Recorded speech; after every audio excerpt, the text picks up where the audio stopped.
Greetings, travelers. My name is Brittany Jane, and I've made this video to give others a glimpse into who I am, as well as some insight into what led me to believe the things that I do. Now, quick little content warning. There will be light sexual themes and transphobia discussed, but it's not a big part of the video. To begin, my pronouns are she, her, and labels that my pronouns are she, her, and the labels that best describe me are allosexual, bisexual, non-binary, transgender, woman. To my understanding, these labels mean allosexual, I experience sexual attraction regularly and I enjoy it. Bisexual, I'm attracted to multiple genders. Non-binary, transgender, my gender is different from my assigned sex at birth. And woman, my gender fits into the feminine section of the gender spectrum. A shared experience among many transgender people, myself included, is dealing with dysphoria. To be clear, dysphoria is not required to be transgender. The label transgender just means your gender doesn't match your assigned sex at birth. Dysphoria affects us all differently, but usually in similar ways, and we don't all experience the same kinds of dysphoria. Gender incongruence is another term for when someone's gender doesn't match their assigned sex at birth, and dysphoria is when someone experiences discomfort with that misalignment. Discomfort is putting it mildly for many. My history with gender is about as common as my gender. Not really. At birth in northern Manitoba, Canada, I was assigned male. May have been assigned male, but I was quite feminine in terms of my features. As a baby, a relative referred to me saying, "He should have been born a girl."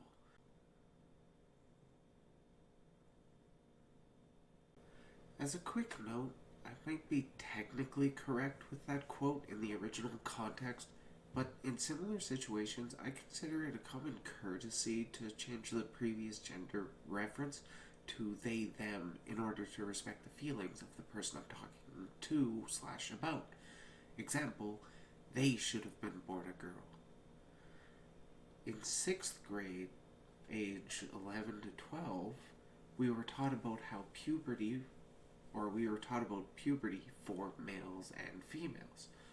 As a preteen, I expected to grow taller, get some facial hair, get a deeper voice, but I didn't expect to grow breasts. Now, I kinda like this new form of puberty. Not every part of it, sure, but something was right for me. I started to see myself a little different. Began to wonder if there was more than just male and female.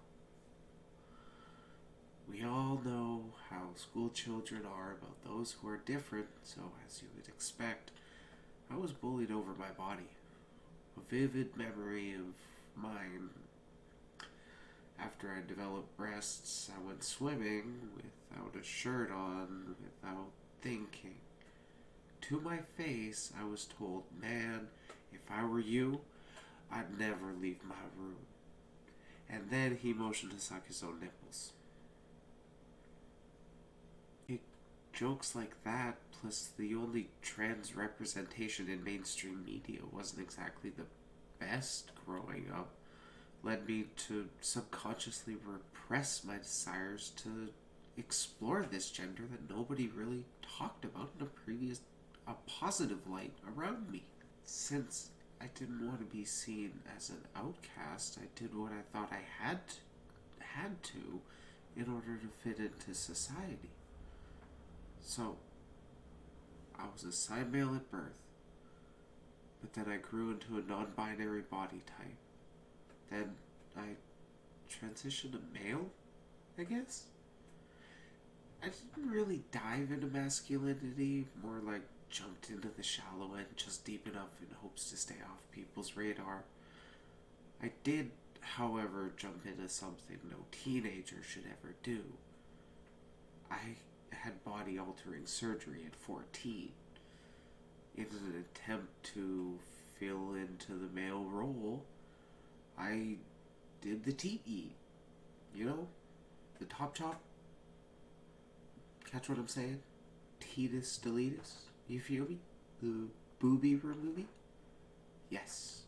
I had my breasts removed, and I had my breasts reduced, and it was the single biggest mistake of my life. It took me 13 years to realize it, and I still have the scars from it, even if they are unnoticeable by my spouse. I remember one moment so clearly. I had just gotten home from this day surgery, binder on. I expected to see myself in the bathroom mirror again since before puberty. I didn't. I had the flat chest, but I saw myself reflected less in the mirror. My mom walked by and saw me gazing upon my reflection, gave her a gentle smile. To her understanding at that time, she had helped me attempt to feel more comfortable in my own body, and she did what was right to the best of her knowledge. I guess I had been presenting masculine through my body language and how I referred to myself so well that my family didn't stop to consider if I was trans. And that's no fault of theirs. I've heard on the radio that one of the most popular cosmetic surgeries for men is breast reduction. And I honestly worry how many of them are making the same mistake I made, believing themselves to be a man and getting surgery that to fit that definition, only to realize the mistake. After the slightest bit of digging, I found an article from January 2020 claiming that breast reduction is the second most common cosmetic surgery among men. To the guys that get the surgery and it helps them, wonderful. I'm so happy it worked out for you. It just wasn't the right choice for me. My life would have been very different if I had started puberty blockers instead of surgery. Had I been on puberty blockers, which are reversible, and did some gender exploration at 14, my body would have turned out quite different. I was at least a B cup at 14, for crying out loud. After my surgery, I was still called a butch lesbian during high school. I was aware that people could be gay, but I never knew that you could have a different gender from your sex. In fact, long after my breast reduction surgery, I found out that sex and gender are two different things. Gender being how you perceive yourself and your place in society's roles, and whereas sex is your physical characteristics. My transition to my true self really began at 27, when I first let myself question my gender. I finally let myself truly ask, am I happy presenting as my assigned sex? No, I wasn't. I kept a journal to catalog my thoughts for the first while, but eventually stopped using it when I confirmed my gender. It didn't take too long before every entry of my journal read the same. Tried out this form of feminine presentation and hey, fits me better than masculine. The first time I put effort into feminine presentation and looked in the mirror was the first time I saw myself staring back. That euphoria of figuring yourself out is remarkable. It's so hard to put into words. Other content creators have used analogies to convey that feeling, using shoes or jobs, but here's my perspective. I was using a key in a slightly worn lock for many years. Sure, the key worked, but not without a decent amount of friction. One day, I decided enough is enough. Let's change this key. I get a brand new key and still deal with the friction. But I just invested in this new key, so it'll have to do. I guess there's no fixing it. Time goes on, and once again, I grow tired of the friction. I decide, instead of trying a different key, I just get a brand new lock. And oh your God, this works so well, I can't believe I used to put up with that old lock. That is essentially how it felt to unlock my gender. Sure, not a perfect metaphor, but hopefully it gets a point across. At first I wondered if it was just about the feminine clothing, and it turns out it wasn't.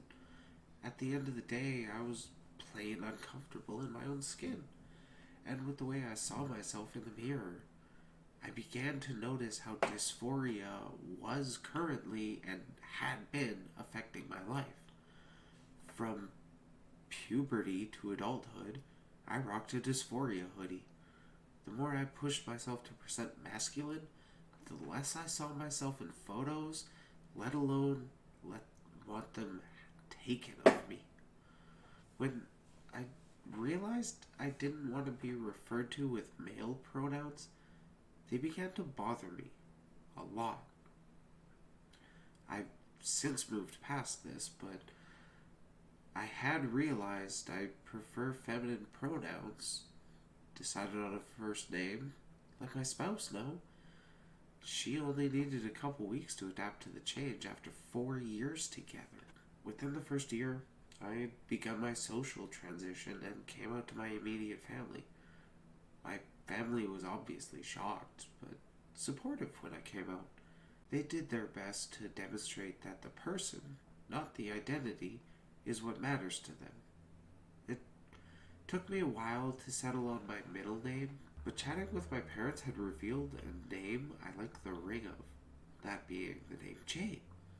They had said if my older brother had come out a girl, he would have been Brittany Jade, but after he came out a boy, they had thought of the name Brianna Jade for me.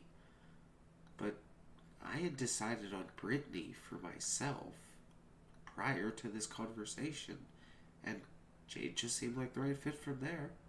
I have been making efforts to feminize my voice more so that it feels more comfortable, but voice training takes its time. The majority of the time, I speak softer and higher than I used to, though every now and again, man voice pops back up and, oh, hi Dysphoria, I was hoping you were done for the day. It took a while to get my medical transition rolling. I first spoke with my family doctor about transitioning. He was supportive, but informed me that he hadn't really handled transition process with previous patients. That said, I was guided to a government program in Canada called TransCare BC. Through that program, I was able to get in touch with a medical professional to help me through my medical transition. To simplify my medical transition, here's how mine's happened so far. Meet a medical professional and explain I'm uncomfortable with my assigned sex. I didn't have plans for surgery, but they weren't out of the question. Make sure my mental health was in check before starting hormone therapy. Had blood tests for baseline hormone levels. Began HRT at a low dosage for a few months and gradually increased. By 1 year in, I noticed a few changes. Skin got softer, body hair grew back thinner and slower, even a little breast growth. And lactation. At the time of writing this, I'm not quite done with my medical transition. Maybe another half a year of hormones to see if I need surgery. What a weird experience to go through a second puberty right before I turned 30. And yes, HRT is a form of puberty. Think about it. Your hormone levels are changing along with your body. Hell, my voice is cracked as well, and will occasionally as my voice settles into its natural range with training. My favorite change? has to be the skin. God, it's so much more comfortable to live in. It's so soft and smooth. Before I go further, I want to say this. Everyone's transition is different. Not all trans people get top and bottom surgery, or any surgery for that matter. Top surgery referring to altering the torso area to align with gender. Bottom surgery referring to altering the genitals to help align with gender. Some say that hormones and surgery don't make me a woman, and I agree. Trans men are men and trans women are women, regardless of medical intervention. Doesn't matter to me, like it shouldn't matter in general whether or not someone is presenting a certain way or how well they pass. Passing referring to the general public seeing you as your gender rather than your assigned sex. If you tell me, hey, I want to be referred to as he, him, I'm not going to be a bitch and disrespect your right to be referred to the way you want to be. Not all of us are out of the closet to everybody. Some literally for safety concerns. So if someone has the courage to tell me they are actually different than how they present, then you're damn right I'll do my best to refer to them how they ask. Some trans people don't get hormone therapy or surgery for very personal reasons, medical or otherwise. No one should judge or pry. Just respect whether or not you can understand. Please.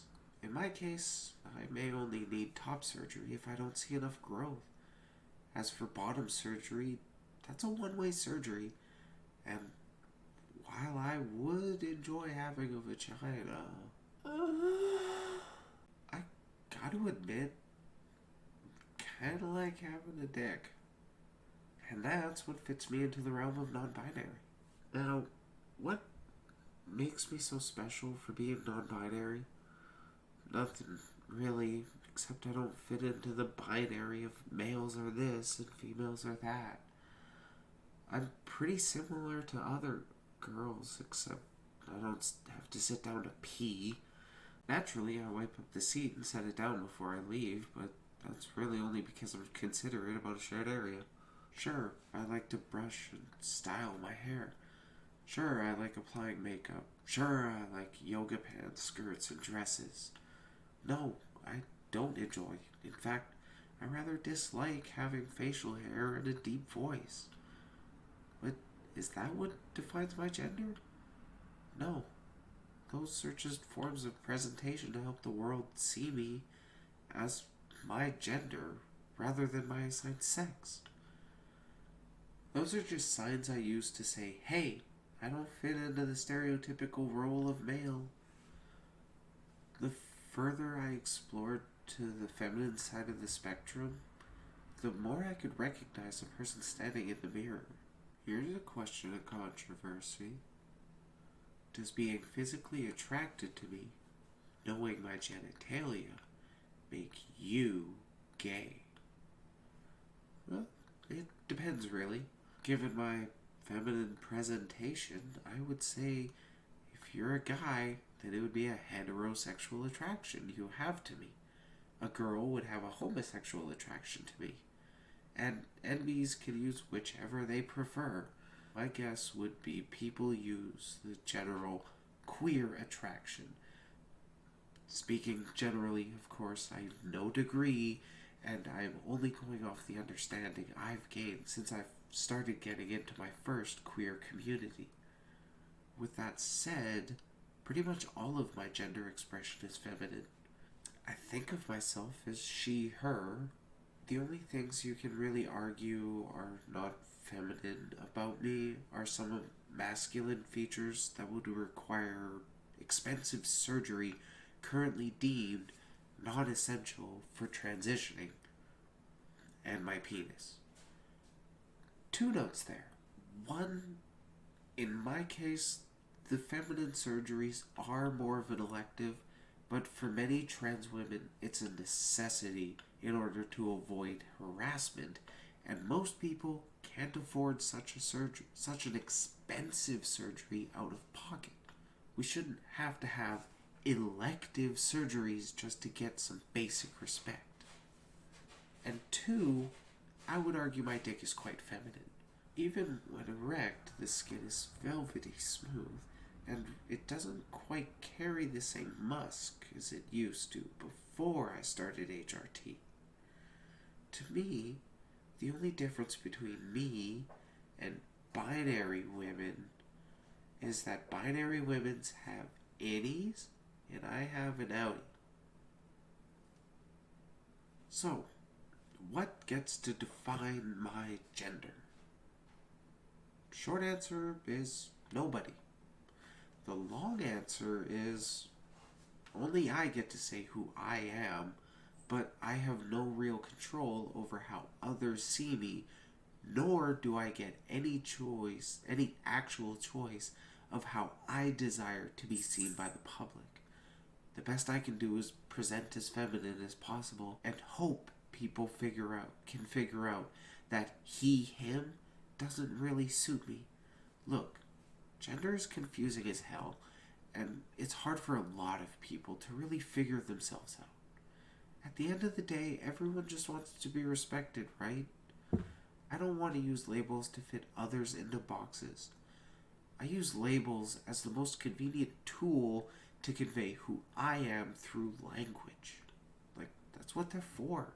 Truth be told, I don't actually know where I fit into all of these labels or even what they all mean. Do I fit into the category of intersex? Probably, given that I had naturally mixed sexual characteristics before I mistakenly underwent top surgery. I am just more comfortable with the terminology of non-binary to describe myself.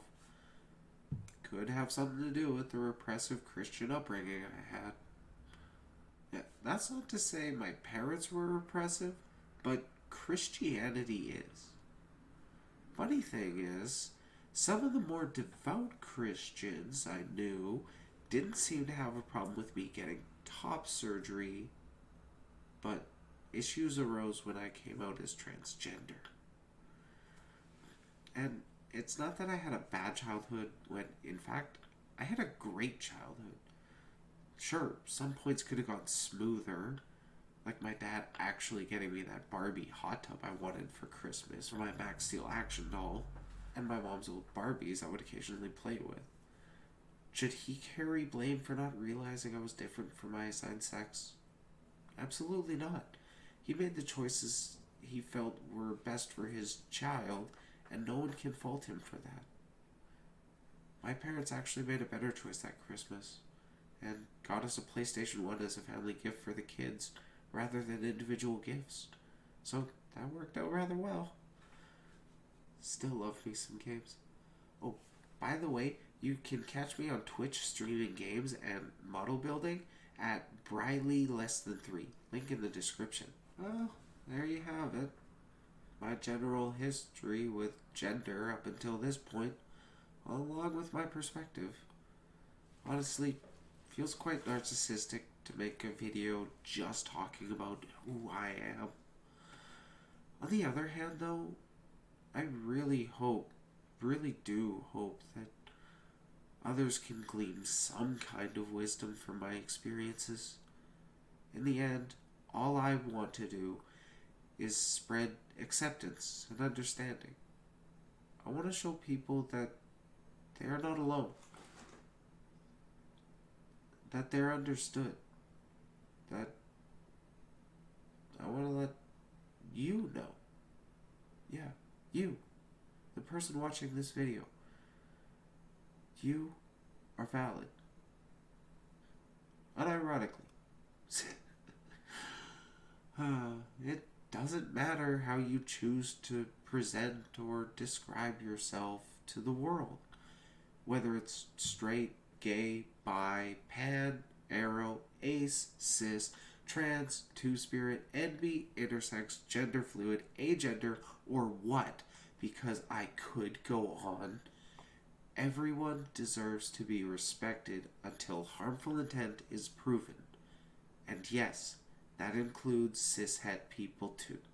If you're looking for a queer community that'll accept you, or just a friendly community in general, consider joining my Discord server, Full Pride Isle. It's a queer-run server, but we welcome and encourage allies to join. It's the best way to keep up with my schedules and a great way to make new friends. There's plenty of roles to pick from, including pronouns, name color, and many others. Whether you're outgoing and love to chat, or just prefer to lurk and steal emoji or memes, everyone's welcome in my server. Just please don't be an asshole and try to ruin people's days. The banhammer is waiting. Before I go, if you enjoyed this video, please leave a like and subscribe if you want to see more content by yours truly. I shall leave you with my favorite quote from a Canadian prophet.